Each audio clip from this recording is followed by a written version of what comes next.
How to start the C-130J Hercules in DCS World. Set the oxygen switch to on and the flow knob to normal.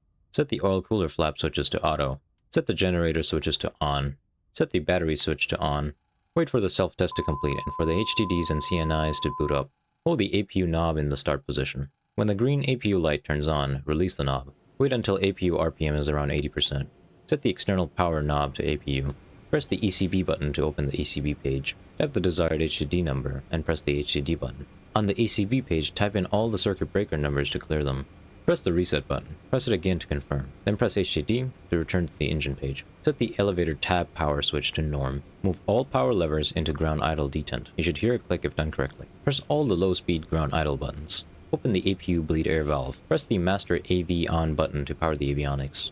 Check that the aligned position coordinates appear on the CNI before starting the alignment. Press the auto nav button to start the INS alignment. To reference the alignment, press nav control key, press the next page key twice, then AGI 1. Here, mode will show align and later change to NARF when alignment is done. Pull down the HUD and set the HUD modes to TACT and NAV. Press the IFF key. Go to the next page and set mode 4 from out to on. Press the MC index key, select Def Sys and set master power to on.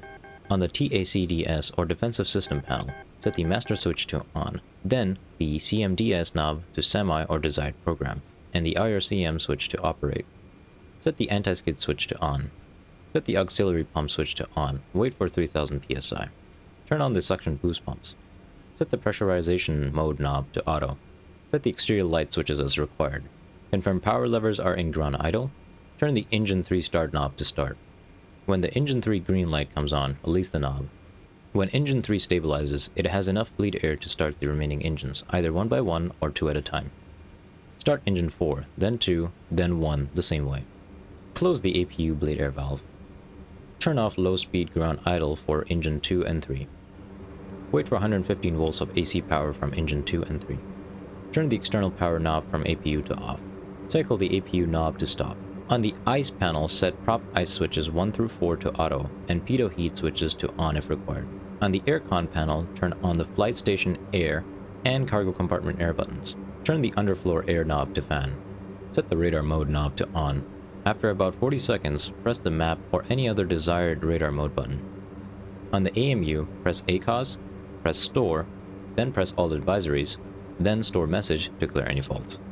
Move the flaps lever to 50%. Press and hold brakes, release the parking handle, and you should start rolling. And this is